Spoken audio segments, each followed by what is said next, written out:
Okay ಹೇಳಿ sir.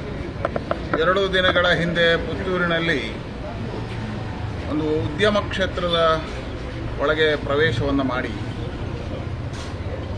ಮಹಿಳೆಯರ ಮೇಲೆ ಹಲ್ಲೆ ನಡೆಸಿರ್ತಕ್ಕಂಥ ಘಟನೆ ನಡೆದಿದೆ. ಸದಾಶಿವ ಪೈ ಮತ್ತು ಅಂಜನಾ ಪೈ ಅವರು ನಡೆಸಕ್ಕಂಥ ಅಂಗಡಿಯೊಳಗೆ ತೆರಳಿ ಸಣ್ಣ ವಿಚಾರವನ್ನು ಮುಂದಿಟ್ಟುಕೊಂಡು ಅಂಗಡಿಗೆ ದಾಳಿ ನಡೆಸಕ್ಕಂತಹ ಒಂದು ಪ್ರಕ್ರಿಯೆ ನಡೆದಿದೆ. ಇದನ್ನು ನಾನು ಖಂಡಿಸ್ತೇನೆ. ಇವತ್ತು ಪುತ್ತೂರಲ್ಲಿ ಕಳೆದ ಕೆಲವು ತಿಂಗಳಿಂದ ತಾಲಿಬಾನ್ ಸಂಸ್ಕೃತಿ ನಡೀತಾ ಇದೆ. ಒಂದು ರೀತಿಯ ತಾಲಿಬಾನ್ ಹೋರಾಟಗಳು ಜಾಸ್ತಿ ಆಗತಕ್ಕಂಥ ಪ್ರಕ್ರಿಯೆಗಳು ಕಾಣ್ತದೆ. ಈ ರಾಜ್ಯದಲ್ಲಿ ಕಾಂಗ್ರೆಸ್ ಆಡಳಿತಕ್ಕೆ ಬಂದ ಮೇಲೆ ಈ ರೀತಿಯ ಘಟನೆಗಳು ಮರುಕಳಿಸ್ತಾ ಇದ್ದಾವೆ. ವಿಶೇಷವಾಗಿ ಪ್ರಿಯಾಂಕ್ ಖರ್ಗೆ ಅವರು ಗೃಹ ಸಚಿವರಾದ ಮೇಲೆ ಈ ರೀತಿಯ ಚಟುವಟಿಕೆಗಳಿಗೆ ಗೃಹ ಸಚಿವರೇ ಬೆಂಗಾವಲಾಗಿ ನಿಂತಿದ್ದಾರೆ ಅನ್ನತಕ್ಕಂಥ ಸಂಶಯಗಳು ಪ್ರಕಟೀಕರಣ ಆಗ್ತದೆ. ಇಲ್ಲಿ ಬಹಳ ಸಾಮರಸ್ಯದ ಬಗ್ಗೆ, ಜಾತ್ಯತೀತವಾದದ ಬಗ್ಗೆ, ಮತೀಯವಾದದ ಬಗ್ಗೆ ಚರ್ಚೆ ಮಾಡತಕ್ಕಂಥ ಸಂಸ್ಕೃತಿ ಇರತಕ್ಕಂತಹ ಗೃಹ ಸಚಿವರು ಮತ್ತು ಶಾಸಕರ ಕ್ಷೇತ್ರದಲ್ಲಿ ಇವತ್ತು ಈ ರೀತಿಯ ಘಟನೆ ನಡೆದಾಗ ಅವರು ಮೌನವಾಗಿರುವಂಥದ್ದನ್ನು ಕಂಡಾಗ ಇದರ ಹಿಂದೆ ಯಾವ ಶಕ್ತಿಗಳಿದ್ದಾವೆ ಅನ್ನುವಂಥ ಸಂಶಯ ಪ್ರಾರಂಭ. ಯಾಕಂದರೆ ಸಾಮಾನ್ಯವಾಗಿ ಅಂಗಡಿಗಳಲ್ಲಿ ಅಥವಾ ಇಂಥ ವ್ಯವಹಾರ ಕ್ಷೇತ್ರಗಳಲ್ಲಿ ಇಂತಹ ಘಟನೆಗಳು ನಿರಂತರ ನಡೀತಾ ಇರತಕ್ಕಂಥದ್ದು. ಒಂದು ಸಮಯ ಅಂಗಡಿ ಮಾಲೀಕರ ತಪ್ಪುಗಳಿದ್ದರೆ ಕಾನೂನು ಇದೆ, ಪೊಲೀಸ್ ಇಲಾಖೆಗೆ ದೂರು ಕೊಡಬೇಕು ಅಥವಾ ಬೇರೆ ರೀತಿಯ ಮಾಡ್ಬೋದು.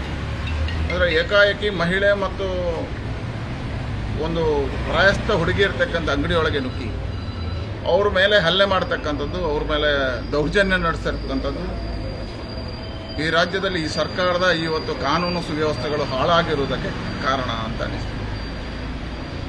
ಮತ್ತು ಈ ಘಟನೆ ನಡೆದ ನಂತರ ನಡೆದಿರ್ತಕ್ಕಂಥ ವಿದ್ಯಮಾನಗಳನ್ನು ಕಂಡರೆ ಪೊಲೀಸ್ ಇಲಾಖೆ ಒನ್ ಸೈಡ್ ಕೆಲಸವನ್ನು ಮಾಡ್ತಾ ಇದೆಯಾ ಅನ್ನುವಂಥ ಸಂಶಯಗಳು ಯಾರ ಒತ್ತಡ ಇದೆ. ಯಾಕಂದರೆ ಹಲ್ಲೆ ವಿಡಿಯೋವನ್ನು ನೋಡಿದೆ, ನಾನು ವಿಡಿಯೋ ಗಮನಿಸಿದೆ.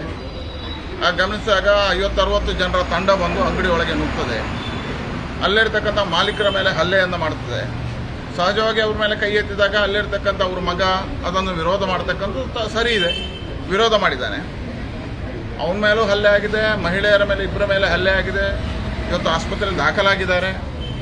ಅವ್ರಿಗೆ ಫ್ರ್ಯಾಕ್ಚರ್ಗಳಿದ್ದಾವೆ. ಇದು ವೈದ್ಯರುಗಳ ಹೇಳಿಕೆ ಫ್ರ್ಯಾಕ್ಚರ್ ಇದೆ ಅಂತ ಹೇಳ್ತಾರೆ, ಯಾವುದೋ ನಮ್ಮವರ ಹೇಳಿಕೆ ಅಲ್ಲ. ಅದರ ವೈದ್ಯಕೀಯ ಪರೀಕ್ಷೆಗಳನ್ನು ಮಾಡಿದಾಗ ಹಲ್ಲೆ ಆಗಿರುವಂಥದ್ದು ಮತ್ತು ಫ್ರ್ಯಾಕ್ಚರ್ ಆಗಿರ್ತಕ್ಕಂಥದ್ದು ಸ್ಪಷ್ಟ ಆಗಿದೆ.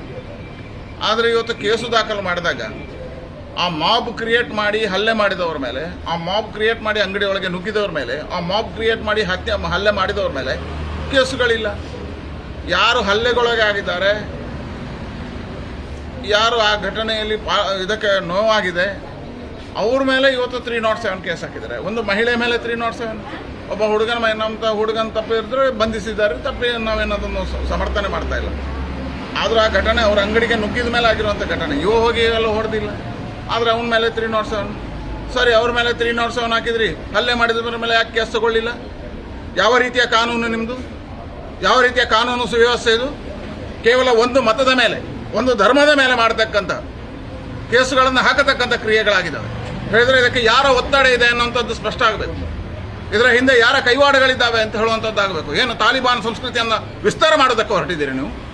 ಈ ರಾಜ್ಯದಲ್ಲಿ ಮತ್ತೆ ಇಂತಹ ಘಟನೆಗಳನ್ನು ಮಾಡ್ತಕ್ಕಂಥ ಪ್ರಯತ್ನಗಳನ್ನು ನೀವು ಮಾಡ್ತೀರಾ ಅನ್ನುವಂಥ ಪ್ರಶ್ನೆಗಳನ್ನು ನಾವು ಕೇಳ್ತೀವಿ. ಇವತ್ತು ಗೃಹ ಸಚಿವರು ಯಾಕೆ ಮೌನ ಆಗಿದ್ದಾರೆ? ಪುತ್ತೂರಿನ ಘಟನೆ ಬಗ್ಗೆ ಯಾಕೆ ಮಾತನಾಡ್ತಾ ಇಲ್ಲ? ಸರಿಯಾದಪ್ಪ ಹೇಳಿಕೆಯನ್ನು ಕೊಡಿನಿ. ಬಾಕಿ ಉಳಿದಂಥ RSS ಬಗ್ಗೆ ಬಾಕಿ ಉಳಿದಂಥ ಮಾತನಾಡಲಿಕ್ಕೆ ನಿಮಗೆ ದಮ್ಮಿದೆ? ಇವತ್ತು ಈ ಮತೀಯವಾದದ ವಿರುದ್ಧ ಯಾರೇ ಮಾಡಲಿ, ತಾಲಿಬಾನ್ ಸಂಸ್ಕೃತಿಯ ವಿರುದ್ಧ ಯಾಕೆ ನೀವು ಮೌನ ಆಗಿದ್ದೀರಿ? ಯಾಕೆ ಇಲ್ಲಿಯ ಶಾಸಕರು ಮೌನ ಆಗಿದ್ದಾರೆ? ಉತ್ತರ ಹೇಳಬೇಕಲ್ಲ. ಅವ್ರ ಜವಾಬ್ದಾರಿ ಅಲ್ವಾ? ಸರ್ಕಾರ ನಡೆಸ್ತಾ ಇಲ್ವಾ? ಕಾನೂನು ಸುವ್ಯವಸ್ಥೆ ಕಾಪಾಡಬೇಕಾಗಿರ್ತಕ್ಕ ನಾಳೆ ಸಾಮಾನ್ಯ ಮಹಿಳೆಯರು ಹೇಗೆ ದಾರಿಯಲ್ಲಿ ಹೋಗೋದು? 1 ತಿಂಗಳ ಹಿಂದೆ ಪುರುಷರಗಟ್ಟೆಯಲ್ಲಿ ಘಟನೆ ಆಗಿದೆ. ಮಹಿಳೆಯ ಮೇಲೆ ಚೂರಿ ಹಿಡ್ಕೊಂಡು ಹೊರಟಿದ್ದಾರೆ. ಅದಾಗಿ 1 ವಾರದಲ್ಲಿ BC ರೋಡಲ್ಲಿ ಹತ್ಯೆ ಆಗಿದೆ. ಈ ರೀತಿಯ ಘಟನೆಗಳು ದಕ್ಷಿಣ ಕನ್ನಡ ಜಿಲ್ಲೆಯಲ್ಲಿ ನಡೀತಾ ಇದೆ. ಕಾನೂನು ಸುವ್ಯವಸ್ಥೆ ಎಲ್ಲಿ ಹೋಗಿದೆ? ಮಹಿಳೆಯರಿಗೆ ಇವತ್ತು ರಕ್ಷಣೆ ಇಲ್ಲ. ಶಾಲೆಗೆ ಹೋಗುವ ಮಕ್ಕಳಿಗೆ ರಕ್ಷಣೆ ಇಲ್ಲ, ಉದ್ಯೋಗಕ್ಕೆ ಹೋಗುವ ಮಕ್ಕಳಿಗೆ ರಕ್ಷಣೆ ಇಲ್ಲ, ಅಂಗಡಿಯಲ್ಲಿ ಇರ್ತಕ್ಕಂಥವ್ರಿಗೆ ರಕ್ಷಣೆ ಇಲ್ಲ, ದಾರಿ ನಡೆಯೋರಿಗೆ ರಕ್ಷಣೆ ಇಲ್ಲ. ನಿಮ್ಮ ಇಲಾಖೆಯ ಜವಾಬ್ದಾರಿಗಳೇ ಅನ್ನುವಂಥ ಪ್ರಶ್ನೆಯನ್ನು ನಾನು ಗೃಹ ಸಚಿವರಿಗೆ ಕೇಳ್ತೇನೆ ಮತ್ತು ಪೊಲೀಸ್ ಇಲಾಖೆ ಎಚ್ಚರಿಕೆಯನ್ನು ಕೊಡ್ತೇನೆ. ನೀವೇನು ಒಂದೇ ಧರ್ಮದ ಮೇಲೆ ಹಲ್ಲೆ ಆದವ್ರ ಮೇಲೆ, ಹಲ್ಲೆಗೆ ಒಳಗಾದವ್ರ ಮೇಲೆ ಕೇಸ್ ಹಾಕಿದ್ದೀರಿ. ನಾವು ಅದನ್ನು ಪ್ರಶ್ನೆ ಮಾಡೋದಿಲ್ಲ, ಅದು ನಿಮ್ಮ ನಿಯಮ. ಆದರೆ ಹಲ್ಲೆ ಮಾಡಿದವರಿಗೆ ಯಾಕೆ ಶಿಕ್ಷೆ ಕೊಟ್ಟಿಲ್ಲ? ಅವ್ರ ಮೇಲೆ ಯಾಕೆ ಕ್ರಮ ಕೈಗೊಳ್ಳಿಲ್ಲ? ಅವ್ರ ಮೇಲೆ ಯಾಕೆ 307 ಹಾಕಿಲ್ಲ? ಅವ್ರು ಯಾರಾದರೂ ಆಸ್ಪತ್ರೆ ಅಡ್ಮಿಟ್ ಆಗಿದಾರ? ಅವ್ರ ಮೇಲೆ ಇಂಥ ಹಲ್ಲೆ ಆದ ಘಟನೆ ಇದೆಯಾ? 307 ಹಾಕಬೇಕಾದ್ದು ಹಲ್ಲೆ ಮಾಡಿದವ್ರ ಮೇಲೆ.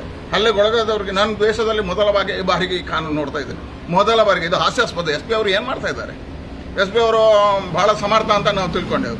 ನಿಮ್ಮ ಇಲಾಖೆ ಅಡಿಯಲ್ಲಿ, ನಿಮ್ಮ ಇದರ ಅಡಿಯಲ್ಲಿ ಹಲ್ಲೆಗೊಳಗಾದವರ ಮೇಲೆ ಕೇಸು ದಾಖಲೆ ಮಾಡಿ ಅವರನ್ನು 307ಗೆ ಒಳಪಡಿಸ್ತೀರಿ ಅಂತ ಅಂದರೆ ಇದೊಂದು ಹಾಸ್ಯಾಸ್ಪದ. ಹಾಗಾಗಿ ತತ್ಕ್ಷಣ ಯಾರ್ಯಾರು ಹಲ್ಲೆ ಮಾಡಿದಾರ ಅವರನ್ನು ಬಂಧಿಸಬೇಕು. ಅವ್ರ ಮೇಲೆ 307 ಕ್ರಮಗಳನ್ನು ತಗೋಬೇಕು. ಇವ್ರದ್ದು ತೆಗೀರಿ ಅಂತ ನಾವೇನು ಭಿಕ್ಷೆ ಬೇಡೋದಿಲ್ಲ, ಕಾನೂನು ನೋಡ್ತಾರೆ ಅವರು. ಆದರೆ ಹಲ್ಲೆ ಮಾಡಿದವ್ರ ಮೇಲೆ ಕೇಸ್ಗಳನ್ನು ಹಾಕಬೇಕು. ಹಾಕದಿದ್ದರೆ ಮುಂದಕ್ಕೆ ನಾವೆಲ್ಲರೂ ಭಾರತೀಯ ಜನತಾ ಪಾರ್ಟಿ ಇದರ ಬಗ್ಗೆ ಗಂಭೀರವಾಗಿರ್ತಕ್ಕಂಥ ಚಿಂತನೆಯನ್ನು ಮಾಡಬೇಕಾಗಿತ್ತು. ಮುಂದಕ್ಕಾಗುವಂಥ ಎಲ್ಲ ಅನಾಹುತಗಳಿಗೆ ಸರ್ಕಾರ ಜವಾಬ್ದಾರಿ.